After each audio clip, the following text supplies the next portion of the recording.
Bien, les invito a abrir sus Biblias, el capítulo 12 de Mateo.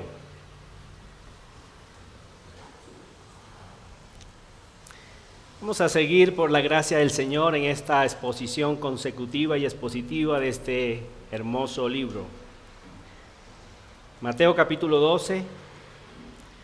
Vamos a estar leyendo los versículos del 14 al 21. Aunque el texto primordialmente para hoy es desde el 15 hasta el 21. Pero vamos a leer desde el versículo 14. Dice así la palabra del Señor. Y salidos los fariseos, tuvieron consejo contra Jesús para destruirle. Sabiendo esto, Jesús se apartó de allí y le siguió mucha gente y sanaba a todos. Y les encargaba rigurosamente que no le descubriesen, para que se cumpliese lo dicho por el profeta Isaías cuando dijo: He aquí mi siervo a quien he escogido, mi amado, en quien se agrada mi alma. Pondré mi espíritu sobre él, y a los gentiles anunciará juicio. No contenderá, ni voceará, ni nadie oirá en las calles su voz. La caña cascada no quebrará, y el pábilo que humea no apagará, hasta que saque a victoria el juicio, y en su nombre esperarán los gentiles. Acompáñenme en otra breve oración, por favor. Padre, delante de ti estamos, en el nombre poderoso de tu Hijo amado Jesucristo. Gracias por tu misericordia, por este refrigerio que nos permites tener en mitad de semana, de venir a cantar juntos a nuestros hermanos, de venir y escuchar una porción de tu santa palabra y sobre todo venir a elevar nuestras oraciones a ti. Es un tiempo especial y únicamente por los méritos de nuestro Señor Jesucristo, el gran Rey, el pastor de las ovejas, el que dio su vida por nosotros, lo podemos hacer. Seguimos rogando que nos sigas ayudando para seguir siendo edificados conforme a la imagen de tu Hijo. Qué precioso es tu Hijo, qué preciosa es tu palabra, qué preciosa es la santidad, qué gozo, qué paz, qué alegría trae la santificación a nuestro corazón. Qué gozo trae la seguridad de vida eterna. Qué gozo poder saber que has dejado un medio de gracia tan significativo para nosotros como lo es tu palabra, para en ellas encontrar consuelo y que nuestra fe siga aumentando hasta encontrarnos con tu amado Hijo, para ya no andar más por para ya no andar más por fe, sino por vista. Anhelamos eso tanto, anhelamos que el gran Rey venga con cielos nuevos y tierra nueva, donde morará la justicia para siempre. Gracias pues te damos en Cristo Jesús. Amén. Pueden sentarse, hermanos, bien cómodos. El título que le he colocado a esta porción de las Sagradas Escrituras es El gran Rey cumpliendo las profecías mesiánicas. Esta es una de las profecías, o es la profecía más larga que se encuentra en el libro de Mateo. Acuérdense que el propósito principal de Mateo al escribir su libro es mostrar que Jesús es el Mesías prometido.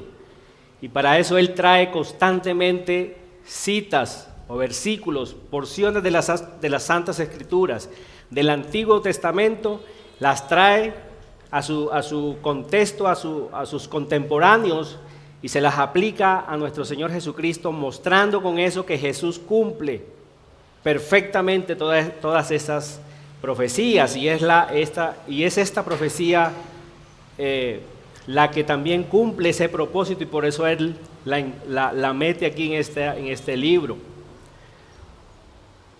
El tema que trae esta porción de las Escrituras es la profecía sobre el carácter del gran Rey y su misión a todas las naciones, y lo he bosquejado en 3 partecitas. Número 1, el elogio y empoderamiento del Padre para con su Hijo, el versículo 18, la parte A. Número 2, la extensión de su obra en el mundo y su carácter, versículos 18 de la parte B hasta el 20 de la parte A. Y número 3, el resultado de su obra en el mundo. Jesucristo vino con una obra específica a todas las naciones. ¿En qué consistía? Lo que vamos a ver un poco hoy, o lo que muestra este texto. ¿Y cuál es el resultado? ¿Cuál es el resultado? ¿Cuál es entonces lo que van a hacer los hombres cuando entienden ese propósito de que el Mesías vino a cumplir?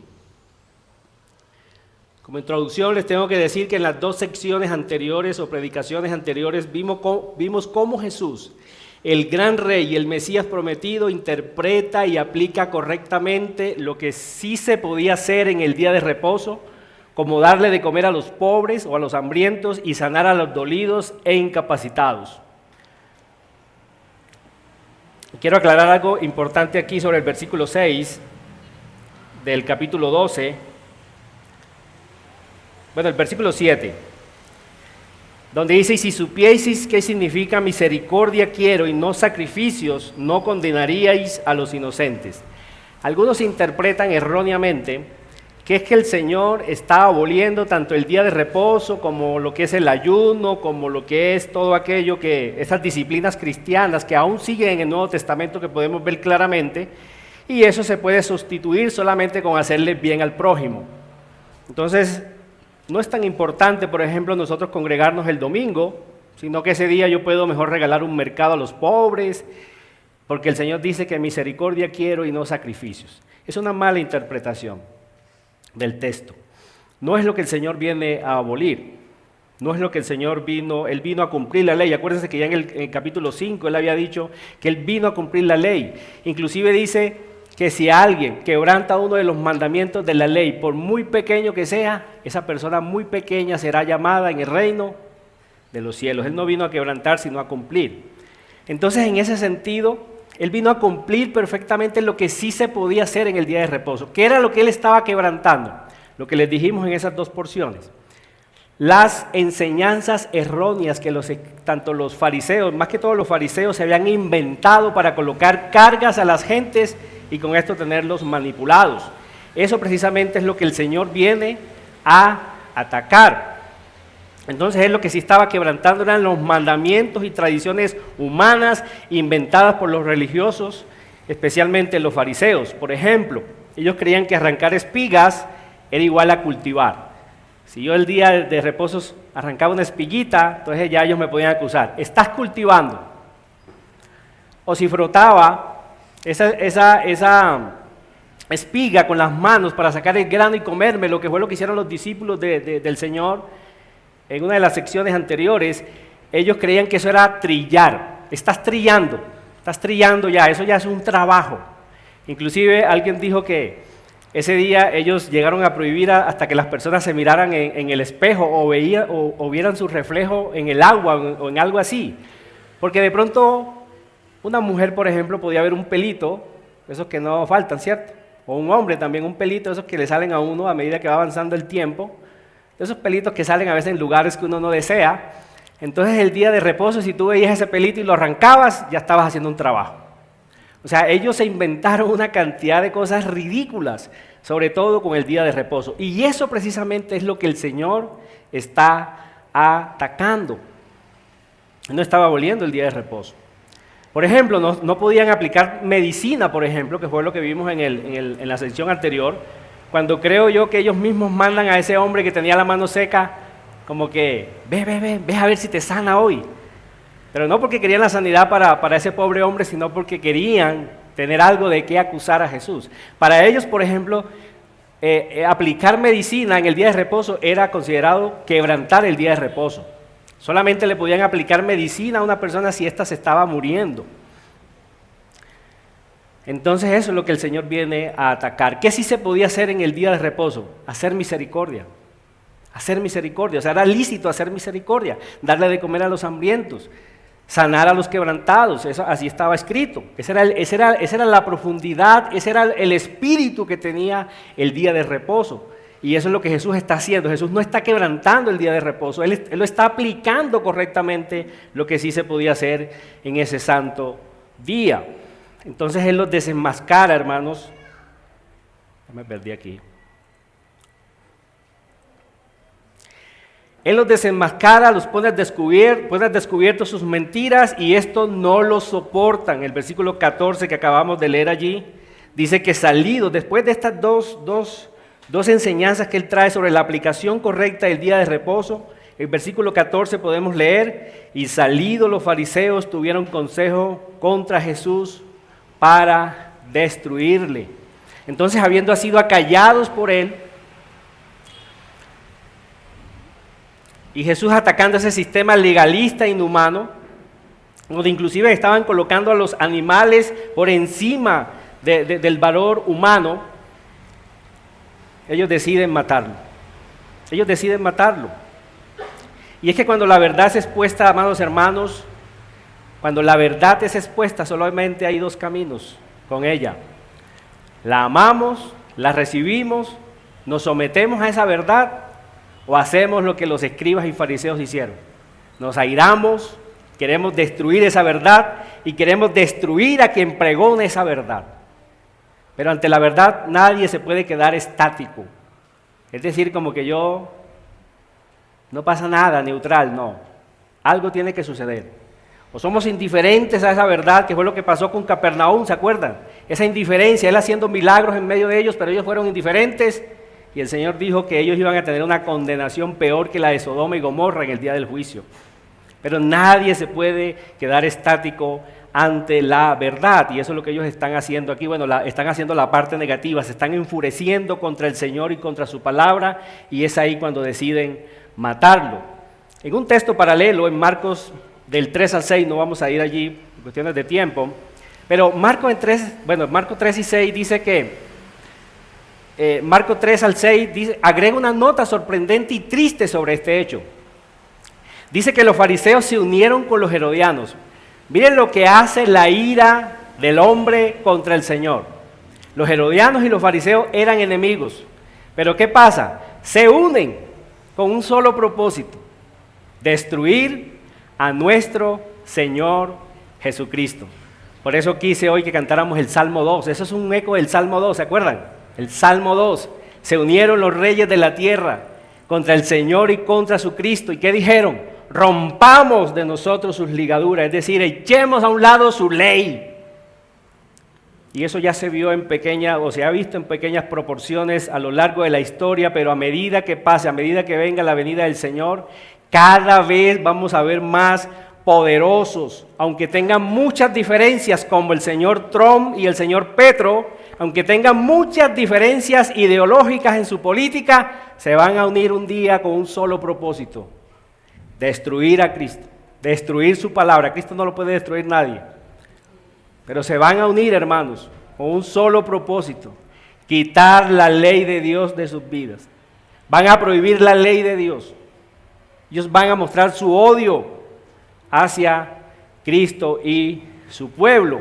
Entonces lo que vemos aquí es un eco de eso, hermanos. Ellos se unen con los herodianos, que no se gustaban antes, pero se unen con tal de destruir a Cristo. Eso es lo que leíamos allí en el versículo 14. ¿Cómo destruirlo? ¿Cómo matarlo? Ante esta oposición creciente de parte de los líderes religiosos, y eso que a pesar de las evidencias que el Señor ya había mostrado entre ellos, pero ellos están mostrando mucha oposición y creciente hacia Jesús, ¿qué es lo que Él decide hacer? En el versículo 14, sabiendo esto, ¿qué hace?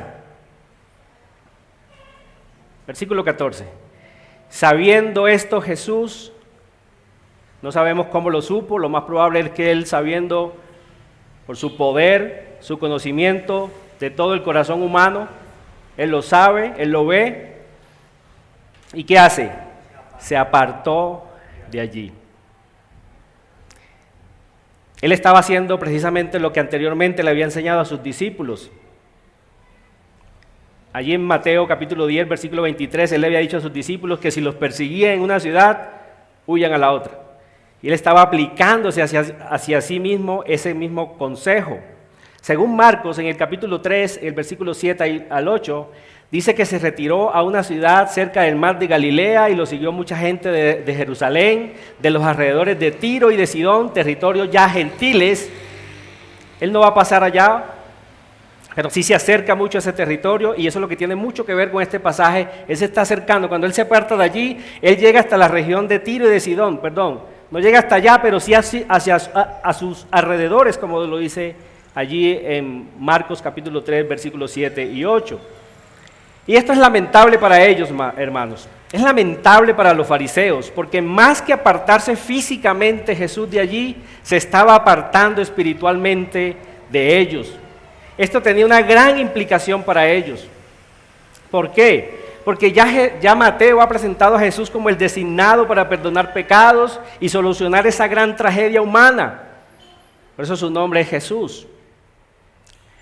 Jesús fue enviado para solucionar esa gran tragedia que hemos pecado contra Dios y por eso estamos separados de Dios. El pecado nos separa de Dios, el pecado ha sido la gran tragedia humana, y ya Mateo ha presentado a Jesús como el perdonador de pecados, como el que va a solucionar ese problema. Jesús es la luz del mundo, también es la resurrección y la vida, el verdadero pan del cielo, el que alumbra a todo hombre que está muerto en delitos y pecados, y se estaba apartando de ellos.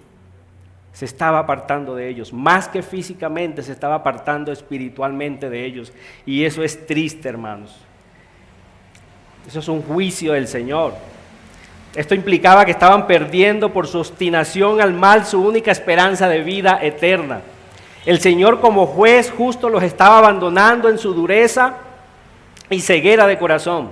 Debido a sus pecados anteriores, les estaba negando la gracia, les estaba retirando sus dones y los estaba dejando expuestos a su propia corrupción, a las concupiscencias del mundo, al poder de Satanás y a la maldad de sus propios corazones, que es tan profunda como el infierno mismo. ¿Me escucharon bien? La maldad del corazón humano es tan profunda como el infierno mismo. No tiene límites. Eso es lo que dice Jeremías, ¿se acuerdan? Engañoso más que todas las cosas es el corazón, y perverso. ¿Quién lo aliviará? Es decir, la profundidad de la maldad del corazón es terrible. Y eso era lo que significaba el ser abandonado por Cristo, el que Cristo se apartara de allí. Ellos estaban quedando expuestos a las maldades de su propio corazón. Qué bendición, hermanos, es cuando el Señor utiliza así sea una vara para castigarnos y corregirnos, y no que se aparte de nosotros. Qué bendición cuando el Señor insiste con nosotros, cuando no nos deja, debido a su gracia, debido a su misericordia. ¿Y sabe por qué les estoy diciendo esto? Porque en la sección que sigue, mire hasta dónde van a llegar ellos. Van a cometer la blasfemia contra el Espíritu Santo, el pecado imperdonable. Van a rebosar la copa. El Señor va a decir: generación de víboras, les va a decir allí en el versículo 34, generación de víboras, ¿cómo podéis hablar lo bueno siendo malos? Pero es una pregunta, ¿cómo podéis hablar lo bueno siendo malos? La respuesta es: no pueden. No pueden. Los estaba dejando a expensas de su propio corazón. Y mire dónde van a llegar. ¿A dónde van a llegar ellos? A cometer el pecado imperdonable. Jesús se estaba apartando de allí, más que físicamente, se estaba apartando espiritualmente de ellos. Sin embargo, seguimos contemplando su misericordia y gracia. Miren el versículo, la parte que sigue del versículo 15. Y le siguió mucha gente y sanaba a todos. Su misericordia, su compasión con aquellos que lo seguían. Esto precisamente era lo que enfurecía a los fariseos, que estaban perdiendo seguidores y se estaban yendo con Jesús. El corazón de ellos contrastaba con el corazón de Juan el Bautista. ¿Se acuerdan qué era lo que decía de Juan el Bautista? Es necesario que yo mengüe, pero que él crezca. El corazón de los fariseos era lo contrario, que él disminuya y nosotros crezcamos. Por eso les enfurecía, que estaban perdiendo seguidores. Y miren lo que sigue diciendo, dice que sanaba a todos, pero les encargaba rigurosamente que no lo descubriesen. ¿Por qué? Bueno, tomando en cuenta lo que relatan los otros evangelios, esto era porque todavía no había llegado su hora de ser apresado y llevado a la muerte, pero una razón más poderosa que podemos ver en el texto que sigue, en el versículo 16, y allí lo pueden leer, era que con esta actitud de Jesús se estaba cumpliendo un anuncio profético de Isaías 42, versículo 1 al 4, que fue la porción que acabamos de leer. Mateo trae a colación ese texto y lo plasma aquí. ¿Se acuerdan que era lo que el Señor le había dicho a los escribas y fariseos en el capítulo 12, en el versículo 3 y 5? ¿No habéis leído? ¿No habéis leído? Es decir, 2 veces le dice esa expresión Cristo a los fariseos. ¿No habéis leído? Que es otra cuestión falsa que tienen las personas. Hay muchas personas que afirman que los escribas y fariseos, ellos sabían mucho de la palabra de Dios. Entonces eso lo utilizan muchas veces para acusar a una persona que estudie mucho la palabra de Dios, para decirle, ojo, te vas a volver fariseo. Mira que los fariseos, ellos sabían mucho la palabra de Dios, pero no tenían misericordia. Eso no es cierto. Ellos no sabían la palabra de Dios. La prueba la tenemos aquí. El Señor les dice, 2 veces les dice, ¿no habéis leído? ¿No habéis leído? Ellos sabían mucho de su tradición, de los mandamientos que ellos habían inventado, pero no de la palabra de Dios. Pero encontramos aquí, en contraste a ellos, encontramos aquí a Mateo, que sí leía la palabra de Dios. Y cuando él ve a Cristo lleno del Espíritu Santo, él trae esta profecía de Isaías 42, del versículo 1 al 4, y se la aplica a Jesús. Este es el siervo del Señor, este es el Mesías prometido. Él trae esa cita que es la que leímos y la plasma aquí en su libro.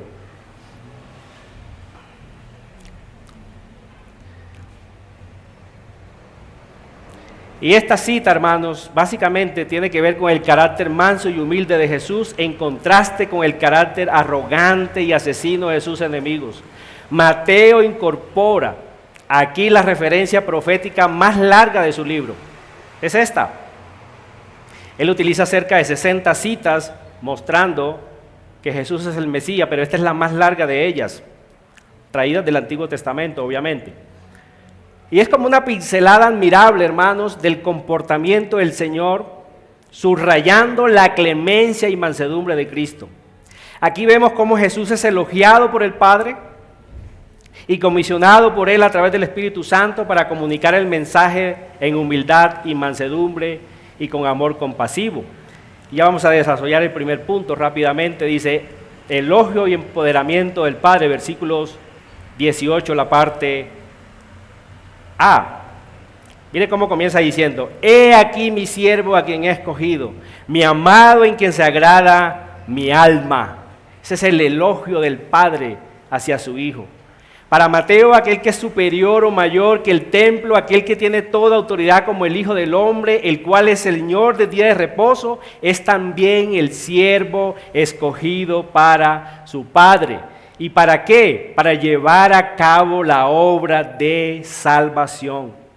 Jesús fue enviado con una misión redentora al mundo y para esto se constituyó en el siervo obediente, en aquel que a pesar de tener toda la autoridad no vino para ser servido sino para servir, como lo podemos comprobar allí en Mateo 10, 28, y para hacer la voluntad del Padre.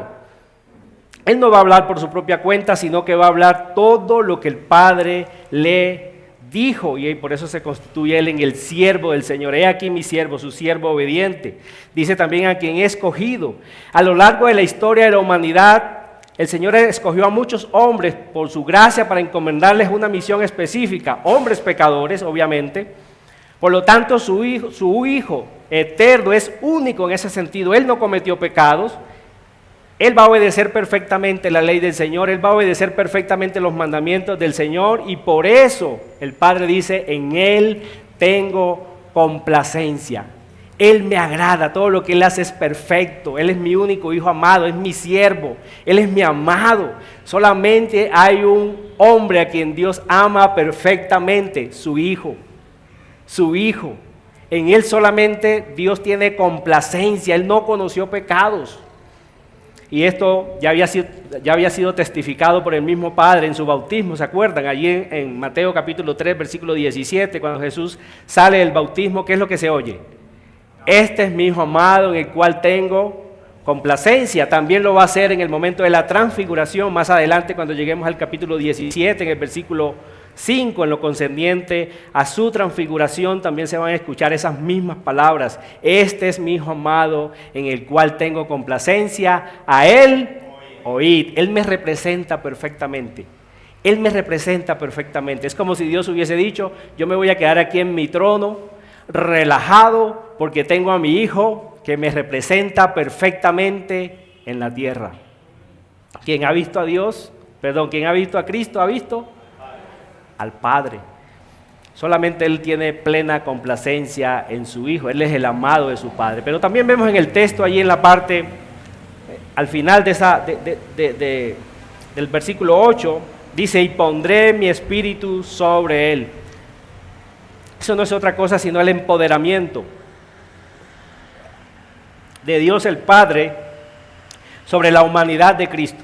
Sobre la humanidad de Cristo. Su parte humana está siendo empoderada aquí para que lleve a cabo su obra. Está cualificando su humanidad para llevar a cabo la misión encomendada. Isaías 11, del versículo 1 al 3, dice, saldrá una vara del tronco de Isaí, y un vástago retoñará de sus raíces, y reposará sobre él el espíritu de Jehová, espíritu de sabiduría y de inteligencia, espíritu de consejo y de poder, espíritu de conocimiento y de temor de Jehová, y le hará entender diligentemente en el temor de Jehová. No juzgará según la vista de sus ojos, ni arguirá por lo que oigan sus oídos, sino que juzgará con justicia a los pobres, y arguirá con equidad por los mansos de la tierra, y herirá a la tierra con vara de su boca, y con el espíritu de sus labios matará al impío, y será la justicia cinto de sus lomos, y la fidelidad ceñidor de su cintura. Isaías 6:61 del versículo 1 al 3 también lo corrobora. Dice, el espíritu de Jehová el Señor está sobre mí, porque me ungió Jehová.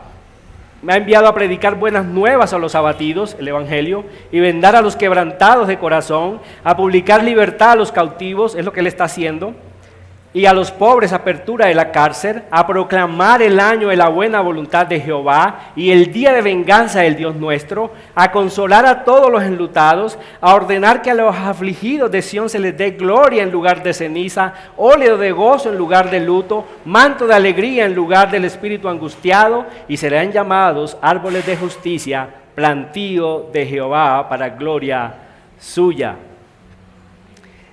Hermanos, esto era lo que estaba profetizado del Mesías prometido, su humanidad empoderada por el Espíritu Santo. Ahora, si Jesús en su humanidad y para llevar a cabo su obra necesitó la llenura del Espíritu Santo, ¿cuánto más nosotros?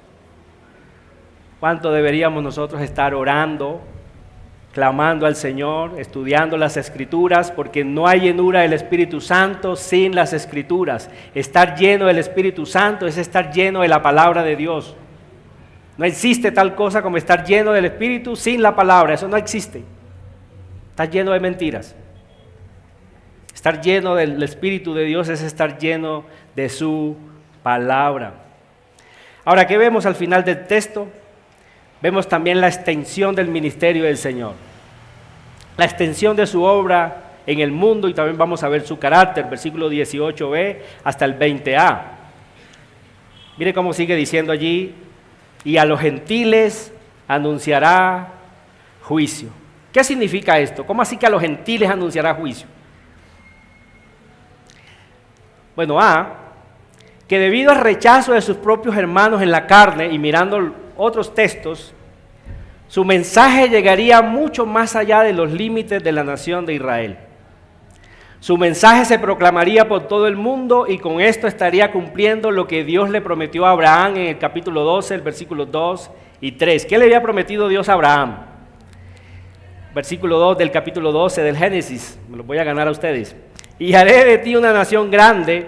Esa nación iba a ser tan numerosa como las estrellas del cielo, como la arena que está en el mar. Y te bendeciré y engrandeceré tu nombre y serás bendición. Eso que les dije ahorita no está en el texto, pero sí lo podemos leer en los otros textos. el capítulo 2, lo que es que la descendencia de Abraham iba a ser como las estrellas del cielo, como la arena del mar. Eso es lo que significa que haré de ti una nación grande. Dice, y bendeciré a los que te bendijeren y a los que te maldijeren maldeciré, y serán benditas en ti todas las familias de la tierra. Eso es lo que está empezando Mateo a mostrar aquí con el Señor. El Señor va a cumplir esa misión. Su mensaje va a venir a los judíos, ellos van a rechazar, que es lo que vimos ahí en el capítulo 14, en el versículo 14, hasta lo quieren asesinar, y su obra se va a empezar a extender hasta los gentiles. El rechazo de ellos fue la bendición para nosotros. Y eso es la extensión de su obra, hermanos. Pero también, como ve, que las buenas noticias o el evangelio comienzan con las malas noticias. ¿Sí vieron lo que dice allí? A los gentiles anunciará juicio. ¿Por qué no dice salvación? ¿Por qué no les dice inmediatamente, yo soy el redentor de ustedes, síganme a mí? Sino que dice el texto, anunciará juicio. Hermanos, esto no significa sino que las buenas noticias del evangelio comienzan primero con las malas noticias, siempre. Para yo entender las buenas noticias, tengo que entender primero las malas noticias. Tengo que entender primero el juicio de Dios. ¿Y qué es el juicio de Dios? Que su ira está, como lo dice Pablo en Romanos capítulo 1, versículo 18, la ira de Dios se revela desde el cielo contra toda impiedad e injusticia de los hombres. Luego en el capítulo 17 de Hechos, él va a decir que por eso Dios manda a todos los hombres en todo lugar que ¿qué? Que se arrepientan. Es terrible, hermanos y amigos que nos escuchan aquí en esta noche. Hay un juicio de Dios sobre tu vida que tú a veces ni lo sabes. Estás pendiente, estás dependiendo solamente de un hilito. Tu vida es un hilo, es un vapor, que cuando quiera el Señor la corta y te vas a lo profundo del infierno. Y hay que entender primero eso, hay que entender primero la mala noticia del Evangelio para entender las buenas noticias del Evangelio. Por eso su mensaje, él comenzó allí en Mateo 4, 17 diciéndole a los hombres, arrepentíos porque el reino de los cielos se ha acercado. No es otra cosa que eso. Ahora, ¿de qué manera lo iba a hacer Jesús? ¿De qué manera él iba a pregonar este mensaje? Versículos 19 y 20.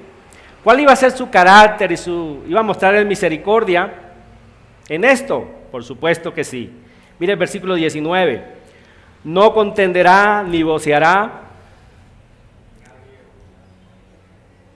ni nadie oirá en las calles su voz, aunque su mensaje comienza con las malas noticias de que todos estamos destituidos de la gloria de Dios, como dice Romanos 3:23, por cuanto todos pecamos. Este mensaje no va a ser proclamado a gritos por él, ni con ira, como aquellos que gritan en las plazas. Eso era lo que hacían los escribas y fariseos. Por eso está ese versículo 19 allí. No contenderá, ni voceará, ni nadie oirá en las calles su voz. Los fariseos gritaban en las calles para engañar o persuadir a través de grito a las personas para que lo siguieran. ¿Solamente para qué? ¿Para salvarlos? No, para colocarles más cargas difíciles de llevar. Esto hacía insoportable la vida de estas personas. Él en cambio viene pregonando un mensaje totalmente distinto. Miren lo que dice el versículo 20. Allí vemos lo tierno del Señor. Él va a proclamar un mensaje de juicio, pero no lo va a hacer en amor. El versículo 20. La caña cascada no quebrará y el pabilo que humea no apagará. ¿Qué era una caña cascada? Era una caña doblada. La caña en ese entonces se utilizaba para muchas cosas, pero una caña quebrada, una caña cascada, era algo que estaba a punto ya de ser desechado, ya estaba a punto de ser inútil. Y el pabilo que humea, hagan en cuenta que era una mecha. No sé cuántos aquí vivieron en el campo y alumbraban de noche con unas lámparas. Esas lámparas tenían una mecha. Y cuando el aceite, la gasolina o el petróleo que le echábamos en ese entonces ya se apagaba, se acababa, esa lámpara comenzaba con un sonido como pa, pa, pa, pa, pa, pa, pa, y comenzaba a echar humo, y estaba a punto de apagarse ya, y se apagaba si usted no le echaba petróleo. ¿Qué significa esto? Son simplemente dos figuras para ilustrar a la gente que él estaba llamando a su reino. Gente despreciada, rechazada, débiles, esos que lloraban por sus pecados, esos que estaban enfermos, como en la sanidad anterior del hombre de la mano seca, esos que estaban en el mundo sin esperanza y sin Dios. Él no va a venir y va a terminar de atribular a esas clases de personas. Él los va a salvar. Y eso es maravilloso, eso es su carácter tierno y compasivo. Aquellos que habitaban en sombra de muerte, una luz les resplandeció a través de Cristo. Aquellos que estaban atribulados y cargados, Él no los iba a terminar de aplastar en el suelo, sino que los iba a levantar para que su luz brille a otros. Y ese es su carácter, hermanos, su hermosura, su belleza. Qué hermoso es el Señor. Qué hermoso es el Señor. Con todos aquellos que vengan a Él arrepentidos, no importa la situación en que estés a punto de morir e irte al infierno. Él dice en su palabra que todo el que invoque su nombre será salvo. Porque su carácter es compasivo. Él no dañará la caña cascada. Él no apagará el pábilo que humea. Aquellas vidas que están a punto de morir, Él no va a venir con asperezas hacia ellos. Él va a venir en misericordia, en compasión. Y ese es su carácter. ¿Cuál es el resultado de esto? Concéntrese ahora en el versículo 20, la parte final. Dice, hasta que saque a victoria el juicio. Mire que antes había dicho que a los gentiles anunciaría juicio. Y en la parte final de este versículo 20 dice, hasta que saque a victoria el juicio. Hay un juicio de Dios sobre la humanidad. Todos hemos pecado contra Él. Todos estamos destituidos de la gloria de Dios. Eso es un juicio que ya Dios emitió sobre los moradores de la tierra, porque justo no hay ni siquiera uno. Pero ¿qué significa la última parte del versículo 20, donde dice, hasta que saque a victoria el juicio? Para ilustrar esto, para ayudarnos a entender esto, una cita en Jeremías 33:8. Jeremías 33:8. Miren lo que dice allí. Dios hablando. Y los limpiaré de toda su maldad, con que pecaron contra mí. Y perdonaré todos sus pecados con que contra mí pecaron. Y que contra mí se rebelaron.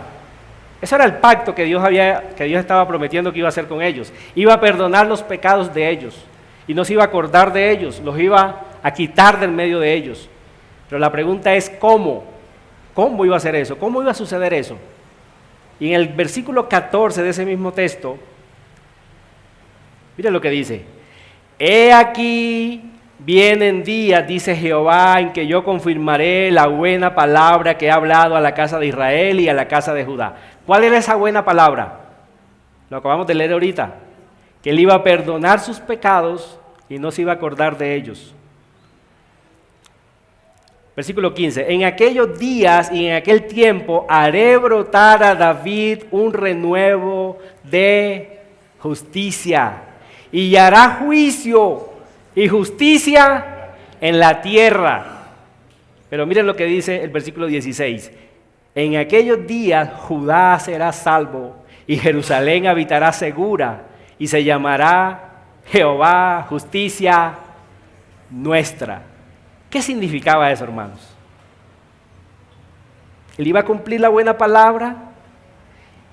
Ese renuevo iba a ser justicia y iba a ser juicio en la tierra. Pero Judá y Jerusalén habitarían seguras. ¿Por qué?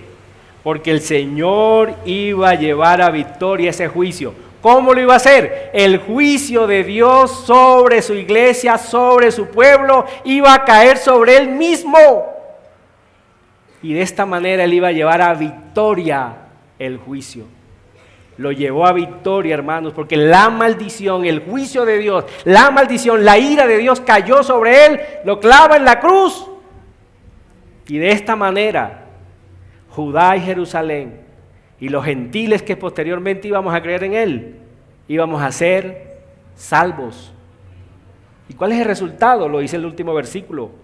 En su nombre esperarán los gentiles. ¿Por qué? Porque no hay otro nombre dado a los hombres bajo el cielo en el cual puedan ser salvos. Cuando yo veo, hermanos, cuando yo veo la maravilla del Evangelio, que hay un juicio emitido por Dios sobre mí, que soy un pecador, que voy rumbo al infierno, pero que en su misericordia Él envía a su Hijo en forma de carne, lo empodera con su Santo Espíritu, es su siervo escogido, es su amado, en Él se complació su alma porque Él nunca pecó y en Él cargó el pecado mío. Hermanos, ¿qué puedo yo hacer? Esperar en Él su salvación, refugiarme en Él, hermanos, y en su nombre esperarán los gentiles. Qué maravilla, hermanos, qué profundidad teológica hay aquí en este texto. Qué maravilla. Eso es el Evangelio. Eso es el Evangelio. Jesús da esperanza a los pobres a diferencia de lo que los escribas y fariseos estaban haciendo. Y no lo iba a hacer en gritos, no lo iba a hacer, no iba a vocear, su voz no se iba a oír en las calles, no se iba a oír en las calles. Él no iba a venir a maltratar a los pobres y angustiados que viniesen a Él, sino que les iba a dar vida y vida eterna porque su pecado iba a caer sobre sí mismo y Él lo iba a llevar a juicio en la cruz. ¡Qué maravilla!